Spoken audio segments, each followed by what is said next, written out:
శ్రావణ పౌర్ణమి రోజు ఉన్నటువంటి మరొక ప్రత్యేకత సంతోషీమాత జన్మదినం.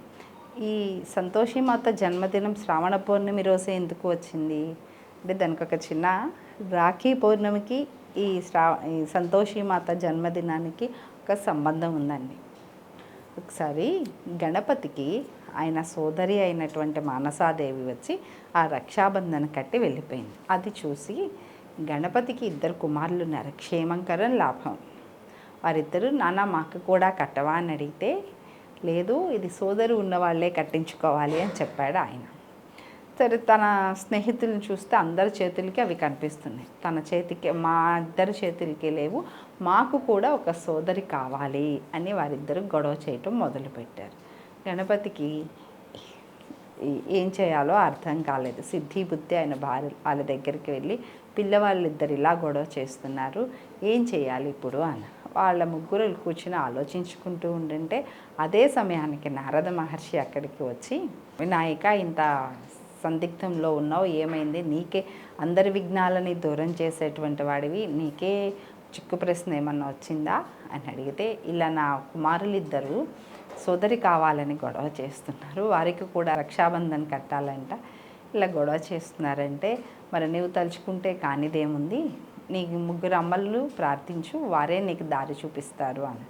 ఇక వినాయకుడు తన లక్ష్మి, సరస్వతి, పార్వతీదేవి ముగ్గురిని ప్రార్థించి, అమ్మ నా పిల్లలు ఇలా కోరిక కోరుతున్నారు, దానికి పరిష్కారం చూపించండి అని అడిగారు.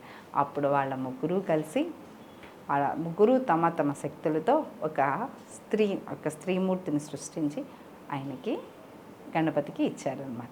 ఆయన చక్కగా తీసుకువెళ్ళి పిల్లలు ఇద్దరికి రక్షాబంధన కట్టించాడు. అది కట్టినగానే వారిద్దరు ఎంతో సంతోషంగా పొంగిపోతూ చాలా ఆనందంగా ఆడుకోవటం మొదలుపెట్టారు. అప్పుడు దాకా ఏడ్చినటువంటి వాళ్ళందరూ వాళ్ళ బాధని మర్చిపోయి చాలా సంతోషంగా ఆనందంగా ఉన్నారని అది చూశారు. ఈ వచ్చినటువంటి ముగ్గురు అమ్మల శక్తితో వచ్చినటువంటి అమ్మాయి, స్వామి నా పేరేంటి అని అడిగింది. నీవు నా పిల్లల యొక్క దుఃఖాన్ని దూరం చేసి వారికి సంతోషాన్ని కలిగించావు కాబట్టి నీవు సంతోషీమాత అన్న పేరుతో ప్రసిద్ధికెక్కుతావు అని అడిగి, నేను ఎక్కడుండాలి, ఏం చేయాలి అని అడిగితే, ఈ భూలోకంలోనే ఉండు, ఎవరైతే నిన్ను ప్రార్థిస్తారో వారికి సంతోషాన్ని కలిగించు, అలా సంతోషాన్ని కలిగించడమే నీ పని అని చెప్పారు.